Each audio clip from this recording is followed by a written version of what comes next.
আজকে আমরা আলোচনা করব যে ঈশ্বরের সঙ্গে প্রেম করা যায় কি না। মানুষ ঈশ্বরের সঙ্গে প্রেম করতে পারে কি পারে না। এক ধরনের ব্যক্তি বা এক ধরনের মানুষ আছে, বা বলা যায় 99% মানুষ আছে, তারা ঈশ্বরের সঙ্গে প্রেম করতে চায়।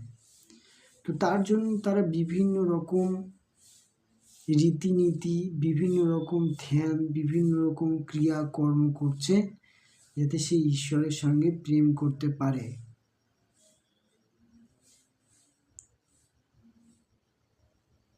তো ঈশ্বরকে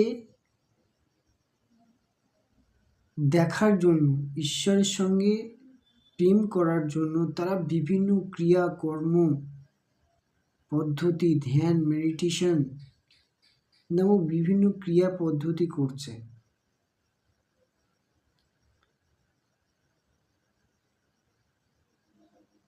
তো ঈশ্বরকে কখনো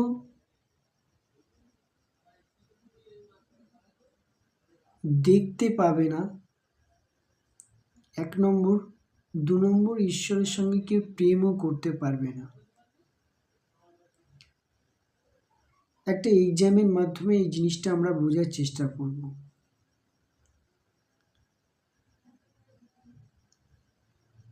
যখন আলো আসে তখন অন্ধকার দূরে চলে যায়। তো অন্ধকার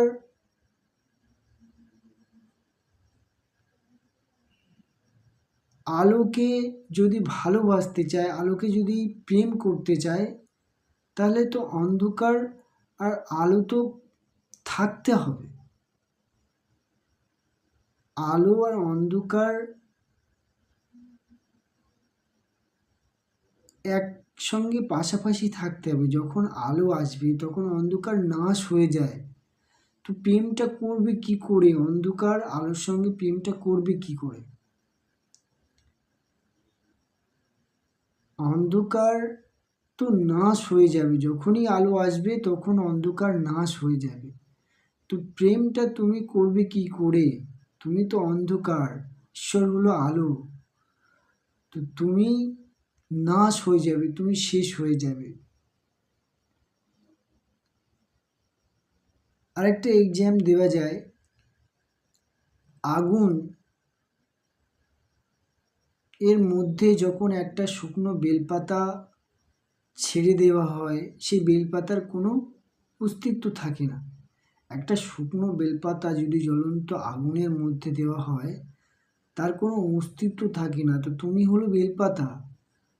তুমি প্রেম করতে গেলে ঈশ্বরের সঙ্গে তোমার তো অস্তিত্ব থাকতে হবে। তোমার অস্তিত্বই থাকবে না, তো তুমি প্রেম করবে কি করে? ঈশ্বরের সঙ্গে প্রেম করতে গেলে তোমাকে থাকতে তো হবে।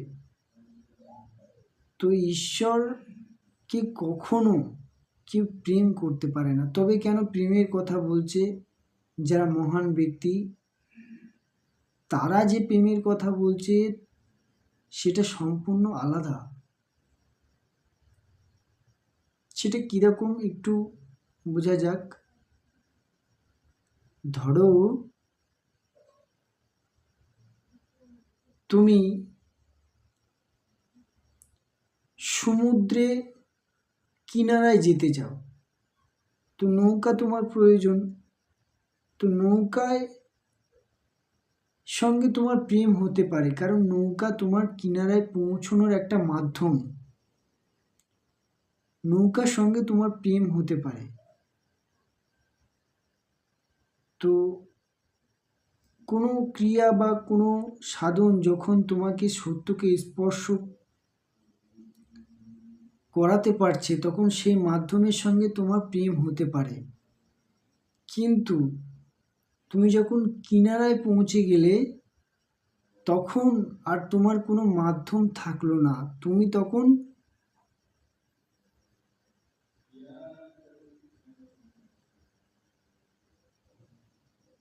পৌঁছে গেলে, তুমি তখন নাশ হয়ে গেলে। তো নাশ হওয়ার আগে, নাশ হবার জন্য কোনো মাধ্যম থাকতে পারে, সেই মাধ্যমের সঙ্গে তোমার প্রেম হতে পারে।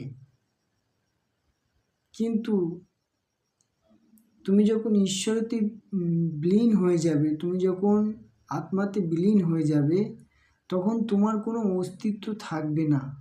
কবির দাস তিনি এক জায়গায় বলেছেন একটা কবিতায়, जब मैं था तब हरि नहीं, अब हरि है मैं नहीं। তো তুমি বেসিক্যালি অহং, তো অহং যখন নাশ হয়ে যাবে তখন ঈশ্বর থাকবে। তাই প্রতিটা ধর্মে, সনাতন ধর্মে বলছে ঈশ্বর অদ্বৈত,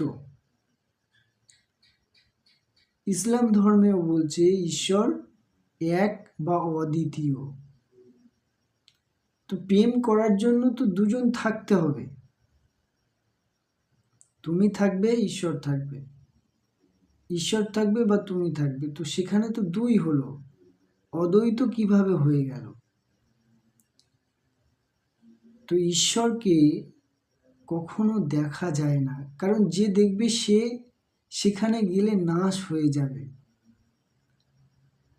যখন আলোর কাছে অন্ধকার যাবে তখন আলো নাশ হয়ে যাবে। তো দেখবে কাকে? অন্ধকার দেখবে কি করে আলোকে?